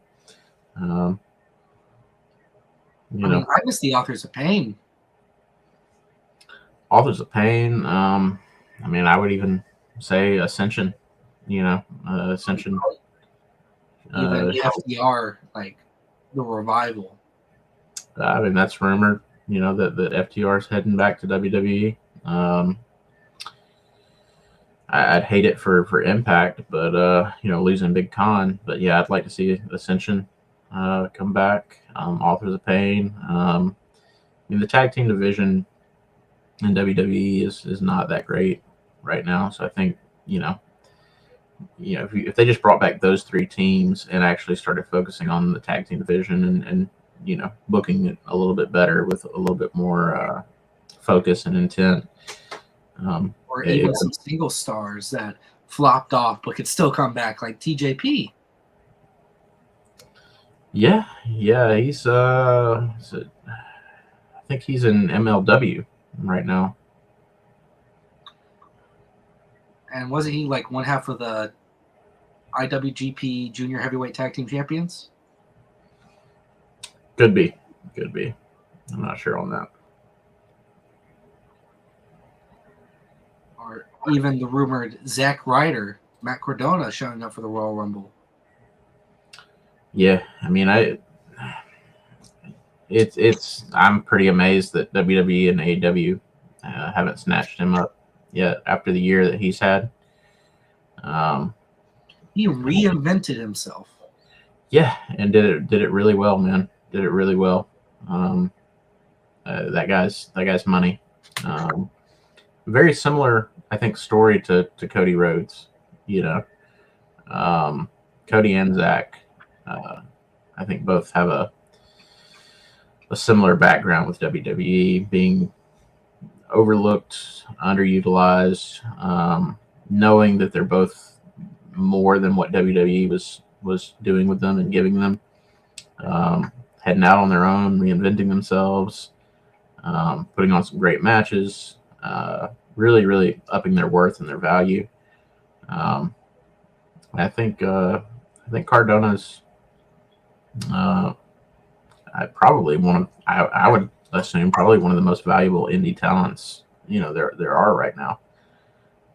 Yeah. So be interesting to see what happens with him. Still amazed that NWA didn't make him the champ instead of old Brodus Clay. I think that was a missed opportunity. I also think a lot of people have forgotten that Matt Cardona actually did show up in AEW. Yeah, he just wrestled like a one-off. Yeah, he wrestled one match as a tag team with Cody Rhodes against Dark Order. Yeah, I remember that now that you bring it up, but I often forget that as well. Heck, I even actually covered it in an episode on this channel, on the whole Fedora broadcast channel that we're doing the live on now. I talked about on a Let's Talk Wrestling with Ari during quarantine 2019 and 2020, not 2019, 2020. And that's one of the things that I talked about was Cardona in WWE. Of course, I was young. I still call him Ryder. And yeah, 2020. Good rinse. Yeah. That is a year that has changed a lot of people. Oh yeah. Change the world. Well, yeah. I guess that's about it. If you wrap it up here. Yeah. Wrap it up. Do you want to say, what do y'all think about next week? What do you think we should do as a topic for next week? Yeah. I just watched Marvel's What If. Yeah. Not too long ago, I rewatched What If. I'm like, what if we did that with WWE or like wrestling or like anything in general? What if we changed things and like the timelines and made certain people champions, or people never showed up here, or someone never died here? What would this be like? What would our fantasy booking be? Yeah. Like one thing I thought about earlier when I showed you that clip of Tajiri taking on Evolution. What if Tajiri was a WWE champion? Yeah. Like not cruiserweight champion like he was, but like world champion. Yeah. Yeah, man, that's interesting stuff to play around with. I've always enjoyed the Marvel What If comic book series. I haven't watched the TV show, but they've been doing those comics for years. The What Ifs. It's like these whole multiverse stuff and all that. I'm like, what if this happened? What would today be like? Would today even be today? Yeah.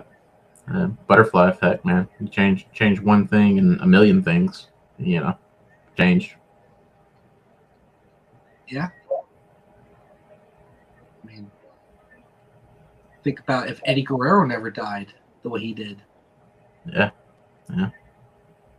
Rey Mysterio probably would have never got that love and tribute that he got at WrestleMania the same way.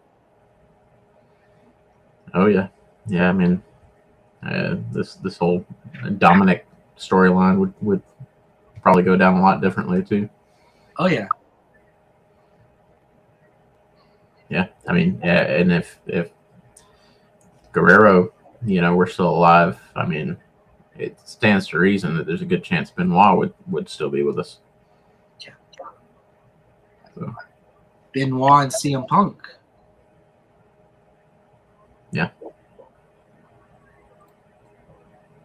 All right, before we ever get into these little controversy things, I would like to say thank you all for watching. John, not acceptable. Thank you all for watching. This has been the Bad Brothers Babyface Breakdown, and Happy New Year, guys. It's 2023. Yeah. I'm Big Bubba Brogdon.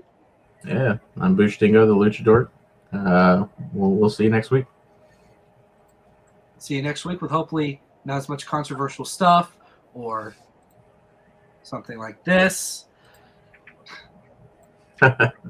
And I'll actually look into micro wrestling. Yeah. See if we can talk about some micro wrestling next week too. Of course, man. For now, thank you all for watching, and we'll see you next week.